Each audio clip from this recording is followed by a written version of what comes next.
भगवान के एक परम मित्र हुए, नाम है सुदामा। भगवान श्री कृष्ण के एक मित्र हैं, नाम है सुदामा। सुदामा के पिता का नाम क्या है? धर्माध्वरी सुतः सुदामा। सुदामा जी की पत्नी का नाम क्या है मैया? माता सुशीला। सुदामा जी की पत्नी बड़ी अच्छी है। कुचैलम मलिनम क्षामम ध्वजम धमनि संततम। सुदामा जी फटे पुराने कपड़े मिल जाएं वही धारण कर लेते। सुदामा जी की कोई इच्छाएं नहीं थी, कामनाएं नहीं थी, हर परिस्थिति में प्रसन्न रहना जानते थे सुदामा जी। भिक्षा मांग कर लाते, जो मिल जाता खाते। कई दिन तो ऐसा भी दिन आता कि सुदामा जी के घर में चूल्हा नहीं जलता था। गरीबी सिर चढ़ के बोल रही थी। आप बताओ, इस संसार का सबसे भयंकर रोग क्या है? संसार का सबसे बड़ा रोग है गरीबी। देने वाले किसी को गरीबी न दे, जान ले ले मगर बदनसीबी न दे। सुदामा जी को वही रोग लगा है।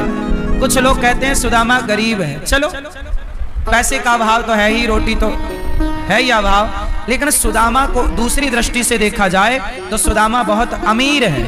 कैसे? अरे जिसका मित्र कृष्ण है, जिसका परम धन कृष्ण हो, वो गरीब कैसे हो सकता है? तो जिसका धन ही कृष्ण हो, वो गरीब कैसे? तो एक दृष्टि तो कहती है कि सुदामा गरीब है, आर्थिक दृष्टि कहती है, पर एक दृष्टि कहती है कि ना जी, सुदामा बड़े अमीर हैं। यदि सुदामा जैसी गरीबी में कृष्ण मिलते हैं तो हमें ऐसी गरीबी मंजूर है। क्या बताएं साहब? आप बताओ, आपने सुदामा जी की कथा तो सबको पता है। चलो बताओ, सुदामा जी गरीब क्यों बने? सुदामा गरीब हैं, इसकी भी एक कथा है कि वो गरीब क्यों हैं। कहो तो सुना दूं। सुदामा जी, एक समय की बात है जब सुदामा जी पढ़ने के लिए उज्जैन गए और वहीं पर भगवान कृष्ण से इनकी मित्रता हुई। सुदामा कृष्ण के कौन से मित्र हैं? बचपन के मित्र नहीं हैं, गुरुकुल के मित्र हैं। स्कूल, आपका एक मित्र है गांव का, गली का, और एक मित्र होते हैं स्कूल के, जो हमें स्कूलों में मिलते हैं। ये घटना है उज्जैन की, क्योंकि भगवान कृष्ण का गुरुकुल कहाँ था? उज्जैन, सांदीपनि गुरु।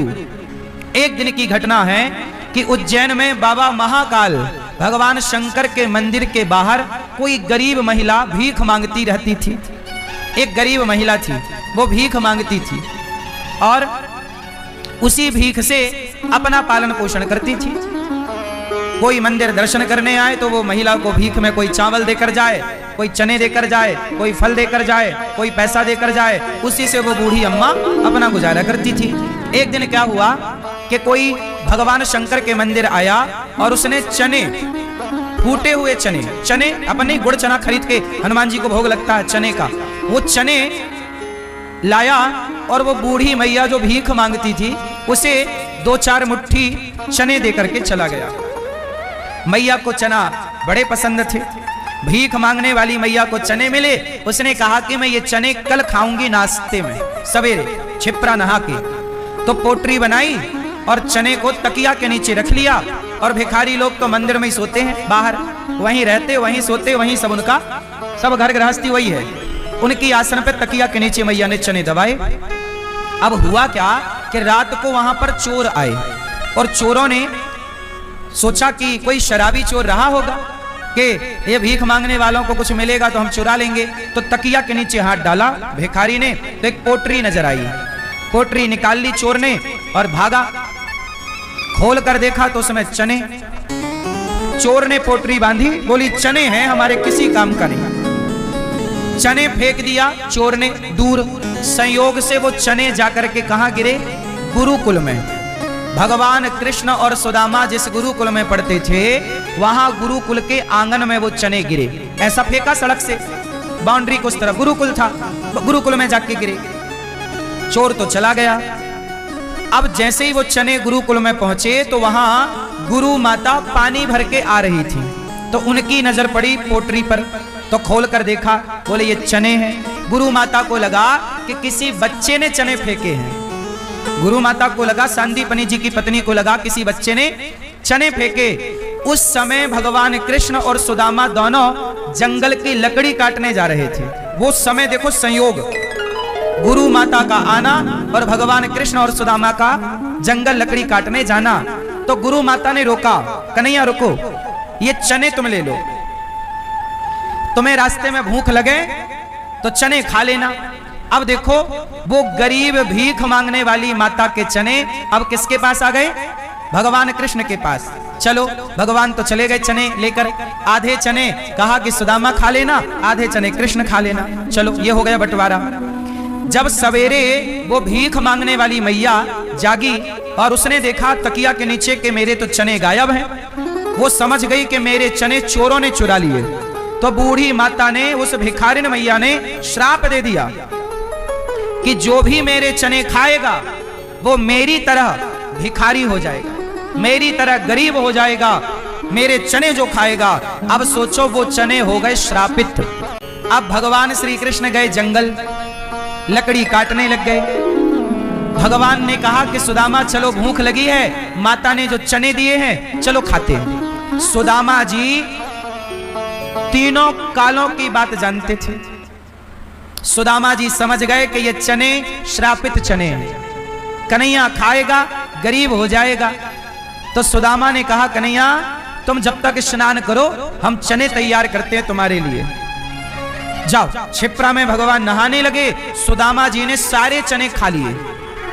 कृष्ण के हक के चने भी सुदामा ने खाए। अब कुछ लोग कहते हैं कि सुदामा ने चने चोरी से खाए इसलिए गरीब बने। नहीं, सुदामा ने चने इसलिए खाए। अच्छा, सुदामा को जब पता लग गया कि इन चनों में श्राप है तो सुदामा ने चने फेंक क्यों नहीं दिए? भाई फेंक भी तो सकते थे, पर सुदामा जी ने कहा कि यदि मैं चने फेंक दूंगा तो चने भगवान ने स्पर्श कर लिए हैं, भगवान के हाथ में चने थे, तो भगवान जिसे स्वीकार कर लें वो तो प्रसाद हो जाएगा ना। और सुदामा को लगा कि प्रसाद फेंकने का विधान सनातन धर्म में नहीं है। प्रसाद का तात्पर्य क्या है? राणा ने विष दिया, मीरा को पता था कि ये जहर है, पर दिया इसलिए ये कहकर दिया कि ये प्रसाद है। तो मीरा ने वो प्रसाद मानकर जहर पी लिया, राणा ने विष दिया, मानो अमृत पिया। मीरा रानी दीवानी कहाने लगी और वो तो गली गली हरि गुण। वो जहर भी क्या बन गया? अमृत बन गया। तो सुदामा ने कहा मैं गरीब बनूं तो बनूं, पर कृष्ण के हाथ का प्रसाद तो ग्रहण करना ही चाहिए। तो वो चने, कृष्ण के भी चने सुदामा ने खा लिए और कृष्ण के भाग्य की गरीबी सुदामा ने अपने ऊपर ले ली। इसका नाम है मित्र। मित्र किसे कहते हैं? जो अपने मित्र का दुख अपने ऊपर ले ले, जो अपने मित्र को गलत जाने से रोके, गलत करने से रोके और मित्र की गरीबी अपने माथे ले ले, मित्र का सारा दुख अपने ऊपर ले ले, उसी का नाम मित्र है।